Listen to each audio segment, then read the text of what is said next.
Да бъде приета стратегията за младежта. Това настояват младежките неправителствени организации. Те се събраха в Дряново на 3-я национален форум на младите хора. Срещата беше организирана от младежки клуб Българи по спечелен проект към Национален център Европейски младежки програми и инициативи и съфинансиран от община Дряново. Младите хора искат активно да участват в местното самоуправление и на национално ниво.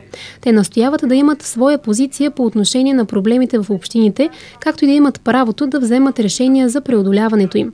По този начин те ще защитават и своите и интересите на хората от тяхната възраст. За трета поредна година успяхме да привлечем толкова много представители на младежки организации и други организации, които са пряко свързани с младите хора, както и представители на местни национални власти, като областна администрация и Министерството на образованието, младежта и науката. Нашите предложения, ако може нещо да се добави към Национална стратегия 2010-2020, ще представим идеята за Национален младежки съвет, по-скоро Национален младежки форум, както си го знаем. На националната среща младите хора обмениха практики по реализирани вече проекти на неправителствени организации от цялата страна. Най-добрите от тях организаторите събраха в специален сборник. Тема на срещата беше и проблемите на младите хора с медиите и местната власт. Една от групите е работа на младежките организации на територията на област Габрово за идея за създаване на областен младежки съвет и областна младежка стратегия.